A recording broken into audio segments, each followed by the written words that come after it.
السلام علیکم ورحمۃ اللہ۔ ناظرین اکرام، ایک بہت ہی افسوسناک خبر ہے۔ دل تو چاہتا ہے کہ میں اس کے بارے میں خلاصہ کلام کروں اور اس کے بارے میں بتاؤں، کیونکہ یہ ہمارے حفاظ بھائیوں کے لیے بہت ہی ضروری ہے، امپورٹنٹ ہے۔ کیونکہ یہ رمضان مبارک کا مہینہ شروع ہو چکا ہے۔ عموماً اب تک 13 یا 14 روزہ ہو چکے ہیں، اور اس میں ہمارے حفاظ بھائی کیا کرتے ہیں؟ تراویح پڑھاتے ہیں۔ الحمدللہ، اللہ تعالیٰ کا شکر ادا کرنا چاہیے کہ اللہ تعالیٰ نے اس کو یہ موقع سے نوازا، اس کو یہ غنیمت موقع دیا کہ وہ قرآن کریم کی تلاوت کرتا ہے، وہ قرآن کریم لوگوں کو سناتا ہے۔ میرا یہ پیغام خاص کر کے میرے حفاظ بھائیوں کے لیے ہے جو باہر تراویح پڑھاتے ہیں یا پھر اپنے سماج کے اندر، اپنی سوسائٹی کے اندر تراویح پڑھاتے ہیں۔ ناظرین اکرام، چند ہی دن ہوا، یعنی شاید 2-3 روز ہوا ہوگا، ہمارے بہار یہ پورنیہ کی خبر ہے کہ ایک حفاظ جو انتقال کر چکے ہیں، وہ حفاظ تھے، وہ حافظ صاحب تھے۔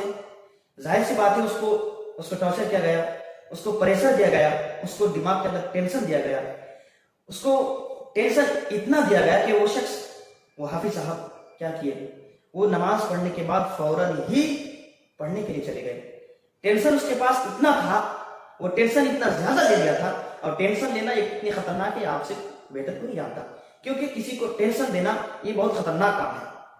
بعض حوالے سے پتہ چلا ہے، معلوم کرنے سے پتہ یہ چلا کہ وہاں کے جو کمیٹی تھے، وہاں کے جو صدر تھے، ان کو کہہ رہے تھے کہ تم اتنا پڑھا تو تم کو پوری قرآن ختم کرنا ہے، تو کچھ وغیرہ وغیرہ چیزیں، جبکہ آپ کو معلوم ہونا چاہیے کہ قرآن ختم کرنا ضروری نہیں ہے، بلکہ قرآن کو صاف طریقے سے اور بہترین طریقے سے سنانا یہ افضل اور بہتر کام ہے۔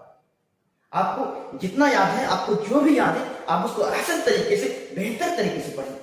یوں نہ ہو کہ آپ کیا کریں، اپنے کمیٹی کے چکر میں، اپنے سرداران اور ممبر کے چکر میں کیا کریں، قرآن کو غلط سلط پڑھیں اور اپنے اوپر ٹینشن لیں، اور ٹینشن لے کے یوں نہ ہو کہ آپ اپنے موت تک پہنچ جائیں، آپ اپنے انتقال کے قریب تک پہنچ جائیں، جیسا کہ یہ دیکھ رہے ہیں۔ پھر کیا ہوا؟ وہ آخر کر کھانا کھانے کے بعد فوراً ہی چلے گئے تھے اوپر، اور اوپر جانے کے بعد پڑھنے بیٹھا ہی تھا کہ اس کے دوران اس کا انتقال ہو گیا۔ انا للہ و انا الیہ راجعون۔ خیر، رمضان مبارک مہینے میں اس کا انتقال ہونا باعث اس کا صرف ہے، اس کو انشاءاللہ اللہ تعالیٰ اجر سے نوازے گا۔ لیکن حفاظ بھائیوں، میں آپ سے اس بات کے التماس کروں گا، میں آپ سے اس بات کی درخواست کروں گا، اس بات کی التماس کروں گا کہ آپ اپنے دماغ کے اندر ٹینشن نہ لیں۔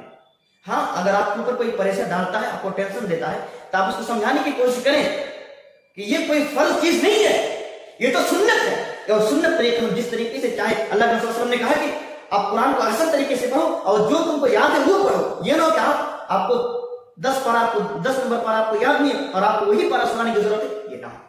لیکن میرے حفاظ بھائی، عموماً خاص کر کے میں ان حفاظوں سے اب التماس کروں گا جو باہر میں ہیں اور یہ ٹینشن میں رہتے ہیں کہ ہم کو قرآن ختم کرنے کی ضرورت ہے، تو ہمارے نائب صاحب غصہ کریں گے، تو ہمارے جو کمیڈین جو ہمارے ممبر ہیں غصہ کریں گے۔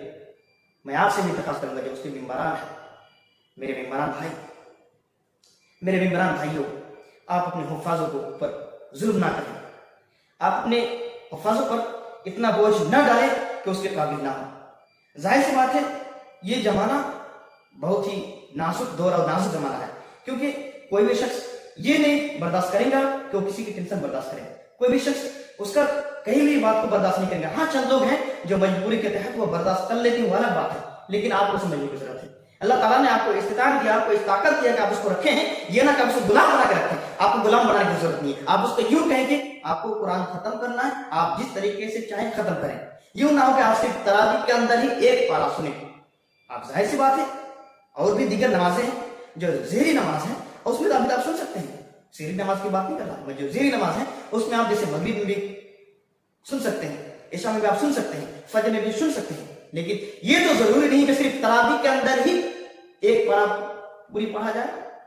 نہیں میرے ساتھیوں، نہیں میرے ممبران حضرات، یہ ضروری ہے۔ آپ ان کو یوں کہیں کہ دیکھو، آپ کو قرآن ختم کرنا ہے، آپ جس طریقے سے چاہے ختم کیجئے، وہ اس کے میٹر ہے، وہ یقین کیجئے وہ اتنا احسن طریقے سے، اتنا بہترین طریقے سے ختم کریں گا کہ آپ کہنے کا حد نہیں، آپ سوچ بھی نہیں سکتے۔ لیکن اگر آپ اس کو پریشر ڈالیں گے، لیکن اگر آپ اس کو ٹینشن دیں گے، تو یقین کیجئے وہ غلط سلط اور ادھر ادھر کی آیتیں پڑھیں گا اور آپ پھر ناراض ہوں گے، غصہ ہوں گے۔ لیکن میں آپ کو بتانا چاہوں گا کہ آپ اس کو پریشر نہ دیں۔ دیکھیے، یہ پریشر دینے کی ہی وجہ سے یہ شخص کہاں چلے گئے؟ اوپر، یعنی وہ شخص انتقال ہو گئے۔ حفاظ کرام کا حال دیکھیے۔ میں یہ نہیں کہہ رہا ہوں کہ آپ قرآن نہ سنیں،